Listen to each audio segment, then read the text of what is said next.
Hello YouTube and welcome back. I am Benjamin Williams and today we're going to be doing another lab within Boson NetSim. Today's lab is going to be on exploring OSPFv2 DR and BDR router selections. So let's go ahead and read our objective for this lab.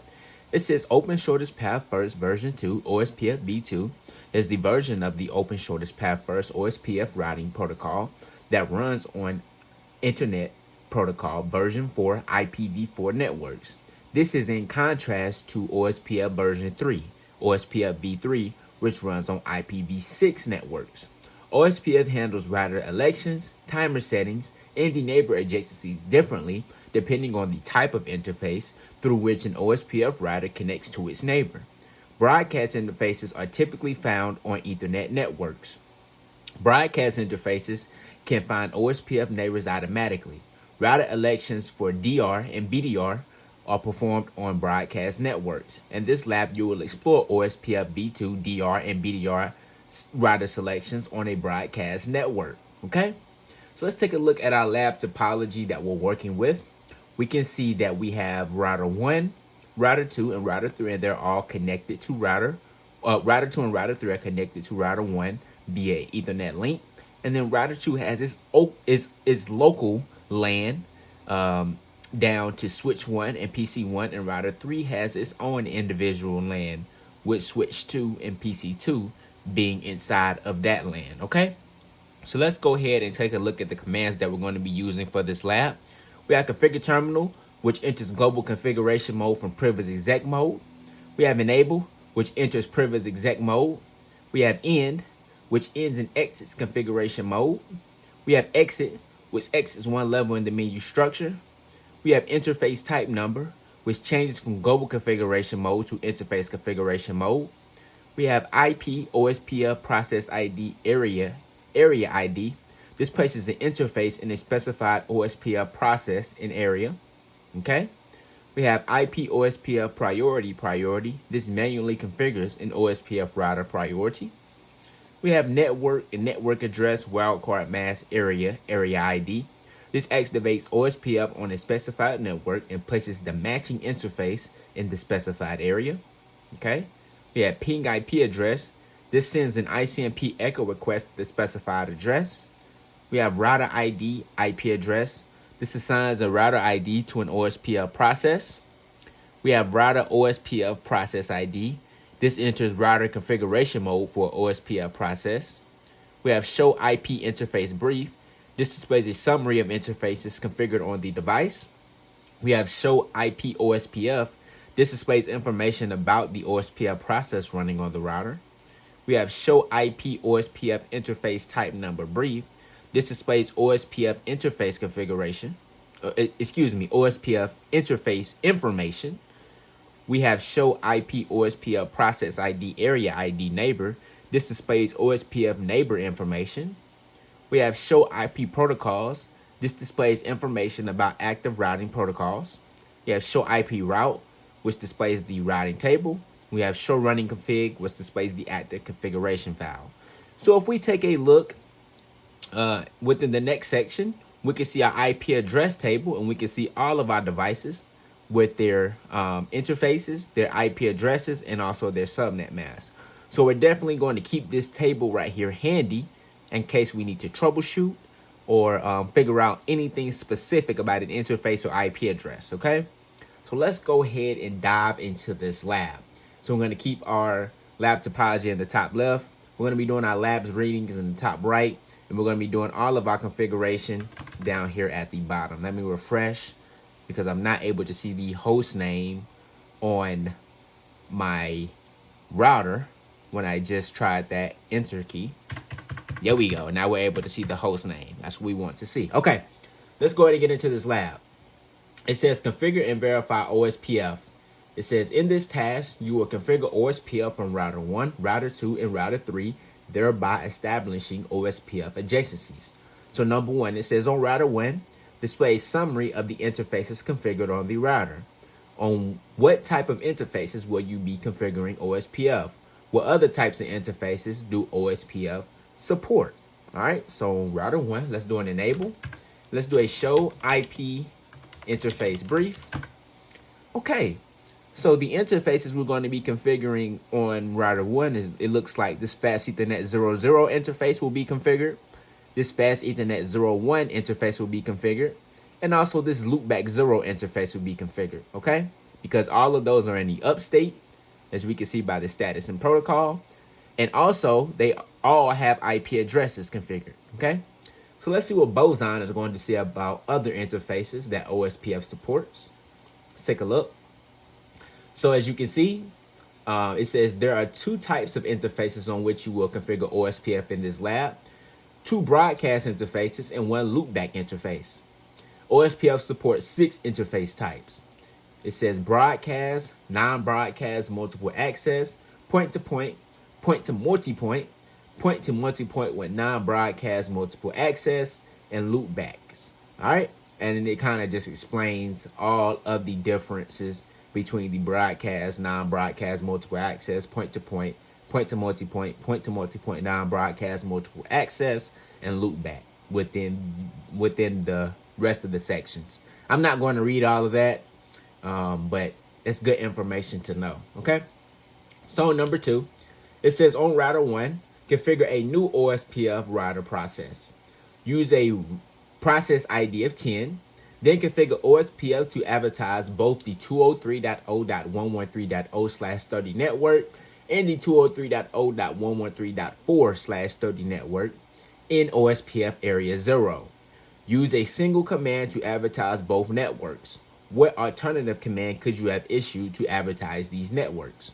All right, so on router 1, let's go ahead and place this interface into area 0, it looks like. And we're going to place this interface into area 0 as well. All right, and we want to do that in one single command. So let's do a configure terminal. Let's do a router OSPF with a process ID of 10, because that's what it wanted. Let's do a network of 203.0.113.0. And we want to do a /29 network because that is going to encompass this address range. And it's also going to encompass this address range, okay? So we want to do a 0.0.0.7, which would be a wildcard mask for a /29. A /29, as we know, would be a 255.255.255.248 if we were using regular subnet mask, but we're using a wildcard mask.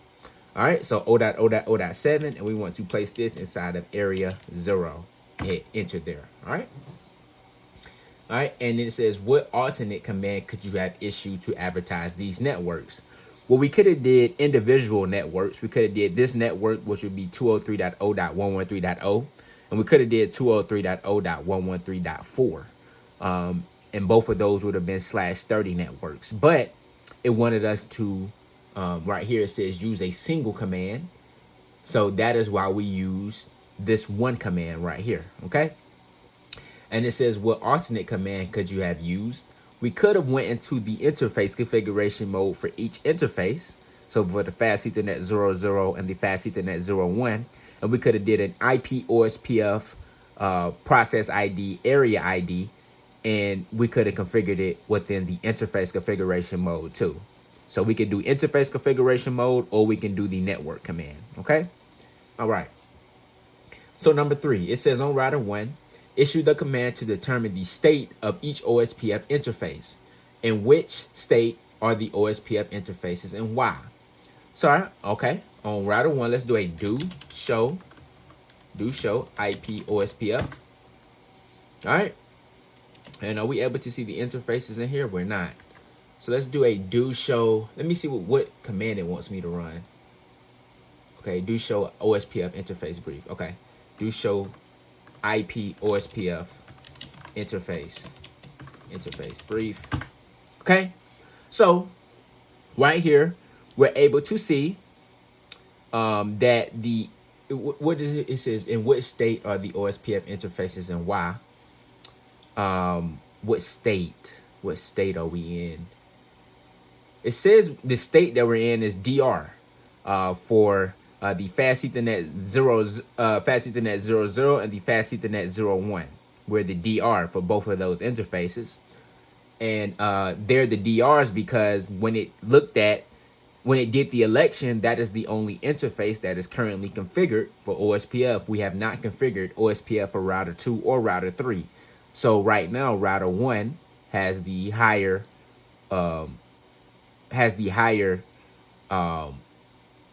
priority, but the priority is already 1, and it has the higher IP address. So it was elected as the DR for this segment. Okay. All right. So on number 4, it says on router 1, issue the command to verify that the OSPF configuration is complete. What do you notice about the router ID? How did router 1 select it? So I believe it wants me to do a do show IP protocols right here. We can see that within this output. We should be able to. So it wants me to, it says, what do you notice about the router ID? We can see that the router ID is 1.1.1.1, all ones. All right. And it says, how did router 1 select it? Well, router 1 selected this because it is the highest loopback interface that is configured on router 1. As we know, when we're doing OSPF elections, if a loopback interface is configured on the router, it will use the highest loopback interface before it uses a physical interface. And we know this because loopback interfaces are always in the up state. Physical interfaces can go down, and that will make OSPF unstable. And we want a stable OSPF configuration. So we want to use loopback interfaces, or OSPF will use loopback interfaces to make the OSPF process more stable. Okay. All right. So number 5, it says on router 1, issue the necessary commands to manually configure the OSPF router ID to always be the loopback 0 interface, address of all ones. What additional tasks should you perform to ensure that the change takes effect? All right, so on router 1, we can do a router ID of 1.1.1.1. Hit enter there. And as you can see, it says reload or use the clear IP OSPF process command. So that is, it says right here, what additional tasks should you perform to ensure that the change takes place? And to ensure that, we should do a clear IP OSPF process. So on number 6, it says on router 1, issue the command to restart the OSPF process. All right, so let's do a end. Let's do a clear IP OSPF process. Hit enter there. Reset the OSPF process. Yes. All right. So it should be clearing the OSPF process. Now on number 7, it says allow 30 to 40 seconds for all ones OSPF process to converge. Then on router 2, configure OSPF router process with an ID of 20. Next, configure OSPF to advertise the 203.0.113.0/30 network. After some time, router 2 should then form an adjacency with router 1.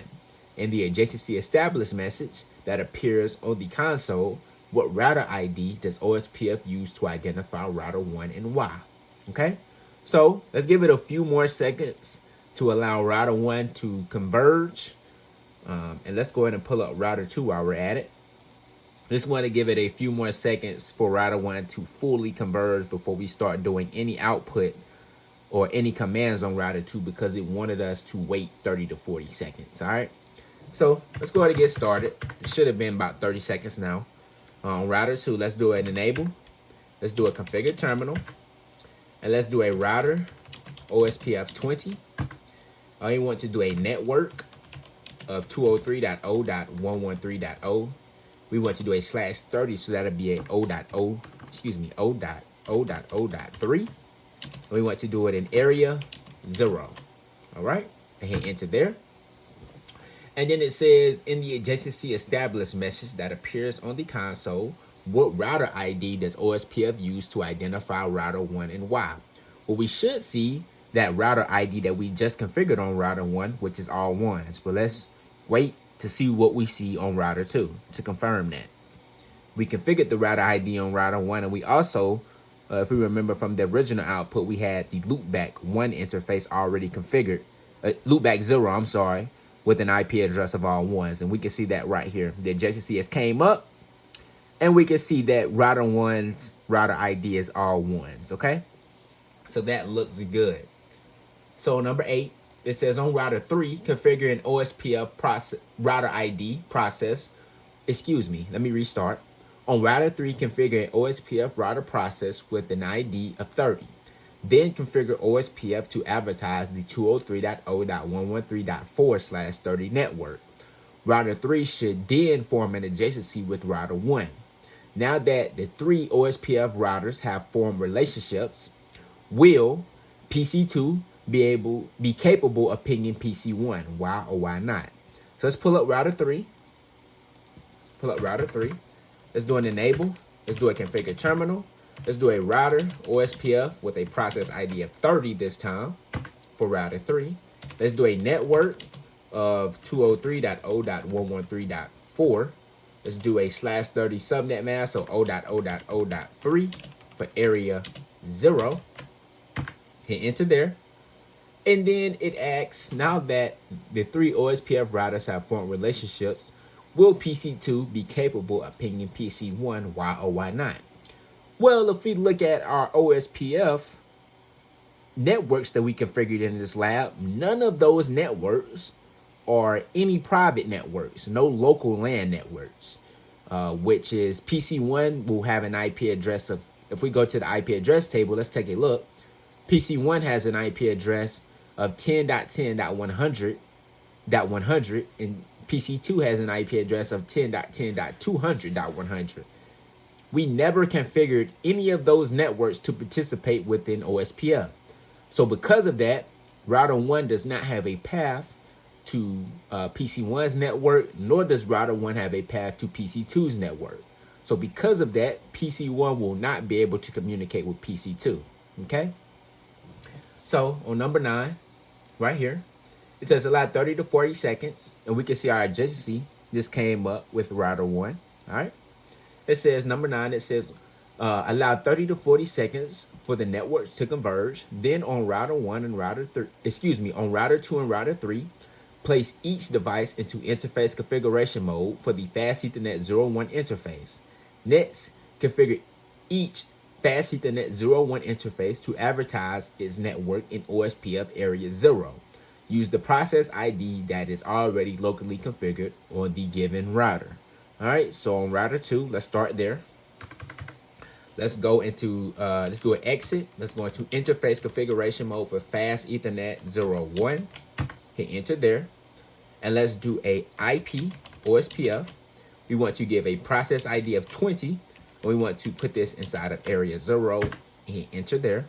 So now we're advertising router 2's local network, which is the PC1's network. Let's do the same thing on router 3 so we can advertise PC2's network. All right, let's do an exit. Going to interface for Fast Ethernet 01. Let's do an IP OSPF, process ID of 30, and let's do an area of 0. Say enter there. All right, now number 10. It says after the network has converged, display information about the OSPF process running on router 2 and router 3. How many interfaces are advertised on router 2 and router 3? So on router 2, let's do a do show IP OSPF. And let's see how many networks are advertising. As you can see, the number of interfaces in this area is 2, and we configured the connection up to router 1, and we configured the connection down to PC1. So those are our 2 networks interfaces that are in this area, which is area 0.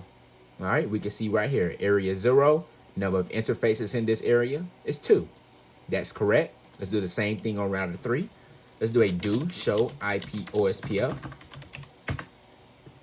And if we take a look here, we can see area 0, number of interfaces in this area is 2. And that is correct because we have our connection up to router 1. And we also have our connection down to switch 2, which is down to PC2. And that is PC2's network, okay? So now, on number 11, it says on router 1, router 2, and router 3, place each device into interface configuration mode for the loopback 0 interface. Then configure each loopback 0 interface to advertise its network in OSPF area 0. Use the process ID that is already locally configured on the given router. All right, so let's start on router 1. Let's do a configure terminal. Let's go into interface configuration mode for the loopback 0 interface. All right, let's do an IP OSPF with a process ID of 10 and put this inside of area 0. All right, let's do the same thing on router 2. Let's do an exit. Go into interface configuration mode for the loopback 0 interface. Let's do an IP OSPF 20 area 0. All right, hit enter there. And lastly on router 3, let's do an exit. Let's go into interface for loopback 0. Let's do a IP OSPF process ID of 30. Area 0. Hit enter there. Now, on number 12, it says on router 1, display the routing table. Which remote networks does router 1 have paths to through? Which remote networks does router 1 have paths through OSPF? I don't think it's supposed to have a 2 right there. So let's go to router 1. Let's do a do show IP route to display the routing table. And we can see that we have 4 OSPF routes in our routing table. We have the network connection, which is to router 2. Router 2's local area network. We have a OSPF path to router 3's local area network. And we also have a path to router 2's loopback 0 interface. And we have a path to router 3's loopback 0 interface, okay? So we have 4 networks through OSPF, okay? So number 13, it says from PC2, attempt to ping PC1, the ping should succeed. And it lays out the IP and it lays out the IP address information. So if we go to PC2 and we attempt to ping PC1, let's do a ping to 10.10.100.100. And we are able to ping PC1 from PC2, okay? So number 14, it says, based on the tabs you have completed so far, which devices are the DR and BDR? Okay, well, as we know, router 2 and router 3 has the higher loopback 0 interfaces. Router 2 has a loopback interface of all 2s. Router 3 has a loopback interface of all 3s. And router 1 has a loopback interface of all 1s. And we know that those are used for the DR and BDR elections. But we configured OSPF to participate on router 1 first. And router 1 did the election before router 2 and router 3 were in the OSPF, before they were configured with OSPF. So because of that, router 1 should be the DR for router 2 and should also be the DR for router 3. But let's confirm that. If we do a do show IP OSPF neighbor, yes, we can see that. Okay, maybe it's not. Okay, no, it is. We can see that router 2 is the BDR, and we can see also that router 3 is the BDR. And if we go to router 2 and do the same thing, let's do a do show IP OSPF neighbor. We can see that router 1 is the DR. We can see its IP address, and we can also see its state is DR. And same thing on router 3, it should be. Let's do a do show IP OSPF neighbor.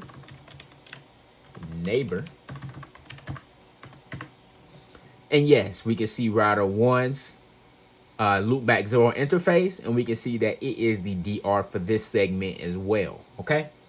So that is because router 1 had the OSPF process configured before router 2 and router 3, and router 1 did the election before, like I said, router 2 was configured for OSPF or router 3 was configured for OSPF. So we know once that election happens, OSPF does not allow preemption basically. Once the election happens, it's over. The only way that another router can take over as the DR or BDR if a topology change happens or a link goes down, which is a topology change happening. Okay, so or we can do a clear IP OSPF process, and that will take care of it too. All right. So in task 2, it says explore DR and BDR selection. All right. It says in this task you will examine OSPF DR and BDR selections on broadcast links. You will also manually configure OSPFs to select a specific router as the DR. All right.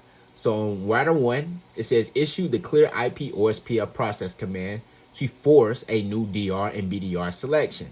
So once we do this on R1, R2 will now be the DR for the segment between router 1 and router 2, and R3 will be the DR for the connection between router 1 and router 3.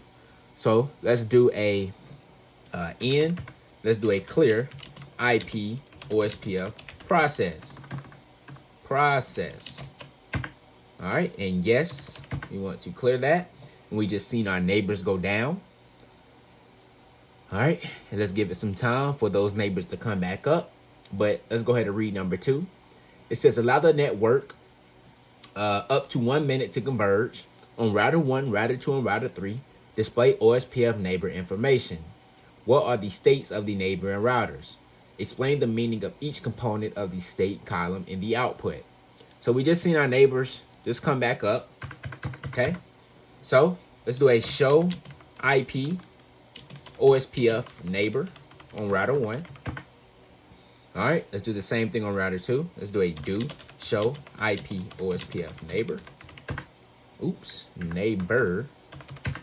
All right, and same thing on router 3. Let's do a do show IP OSPF neighbor. All right, so starting out on router 1, it wants us to explain the states of the neighboring routers. So we can see that the state is in the full state, and that means that we are sharing the same LSDB. All right, and we are fully converged with our neighbor. And we can also see that now router 2 is the DR between the segment from router 1 and router 2. All right, we can see that. If we go to router 2, we can see the same thing. We can see that the state is full, which means that we are sharing the same LSDB. And also, we can see that router 1 is now the BDR. All right, it's the backup designated router. All right, and we're sharing the same LSDB because, as we know, OSPF is a link state database protocol. And that means all of the routers within the same area will share the same LSDB and will have basically the same routing table. Okay. All right. So we can look at router 3s as well. We can see that router 3 is in the full state with router 1. So they have the same LSDB. And we can also see that router 1 is the BDR between we can see that router 1 is the BDR between the link for router 1 and router 3. And we can confirm that router 3 is the DR. Okay. All right, looks good. So number 3, it says on router 1, manually configure the fast Ethernet 00 interface with a OSPF priority of 0. Then force a new DR and BDR election by issuing the clear IP OSPF process command. After the network converges, what state do you think router 1's OSPF link will be in the following? After the network converges, what state do you think router 1's OSPF links will be in following this change? Okay, so on router 1, let's do a configure terminal. Let's go into interface, configuration mode for the fast Ethernet 00. Fast Ethernet 00. And let me do a do show CDP neighbor just to see which connection that is to. So the 00 is the connection to router 2. So we're changing the connection to router 2 to have a OSPF priority of 0. So let's do an IP OSPF priority of 0. okay? And it wants me to do a clear IP OSPF process. So let's do a end. Let's do a clear IP OSPF process. Hit enter there. Yes, we want to restart this process. And we can see our neighborships went down, and they should be coming up here in a second. But it says, after the network converges, what state do you think router 1's OSPF links will be in following this change? Well, the fast Ethernet 00 interface is not going to participate in OSPF DR or BDR election because it has a priority of 0. Once we configure that priority of 0, OSPF does not it does not participate in the DR or BDR election. So it will be in the init state, okay? Should be in the init state, all right?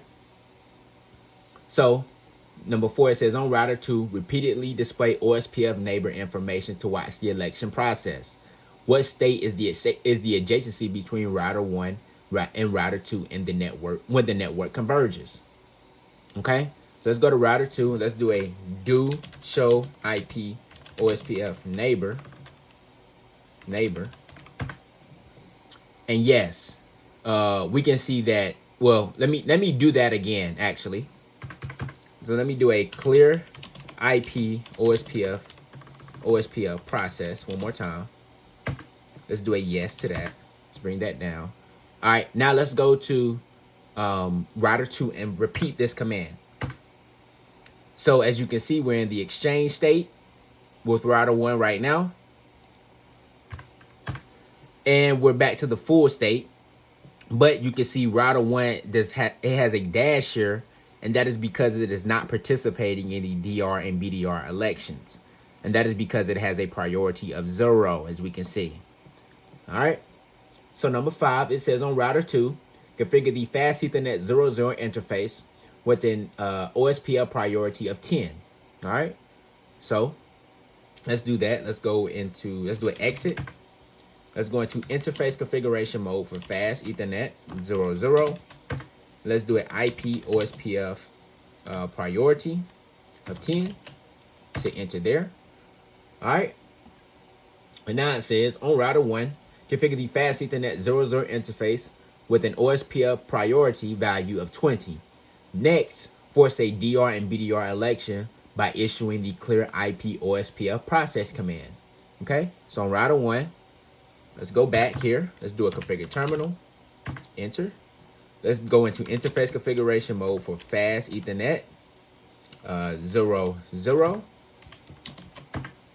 And we want to do a IP OSPF priority of 20. Okay, enter there. Let's do a end. Let's do a clear IP OSPF process. Yes, we want to restart the process. And number 7, it says allow the network up to 1 minute to converge. Then on router 1, display OSPF neighbor information. What is the state of the adjacency with router 2 now? So let's go to router 1. We're already here. All right, we're already here. Let's do a show IP OSPF neighbor, just to see where we're at in states. So we're in the X start state. So we should be coming into the two-way state here in a second. We're in the exchange state. And now we're in the full state, okay? So as we can see that router 2 is still the DR because we haven't cleared the OSPF process on router 2. So it's going to remain as the DR. It's not going to preempt. Router 1 is not going to preempt router 2 because router 2 is already established. So in order for router 1 to become the DR now, because it has a higher priority, we would have to restart the OSPF process on router 2. Okay? And we can also see that router 3 is still the DR for the link between router 1 and router 3. All right? But it was asking about the adjacency for router 2 within this specific question right here. So lastly, on number 8, it says on router 2, display OSPF neighbor information. what is the state of the adjacency with router 1 now. So now if we go back to router 2, if we remember, it was not participating in the DR or BDR election because we configured with a priority of 0. But now it should be the BDR because we configured the priority to 20. All right. So now let's try that again. Let's do a do show IP OSPF neighbor. And yes, we can see that router 1 is now the BDR. We can see the router ID. We can also see the state is BDR. Okay. So now that looks to be the end of this lab. So let's hit grade and hopefully we did everything correctly. And we did. So I appreciate you guys for watching this one and I'll see you in the next one.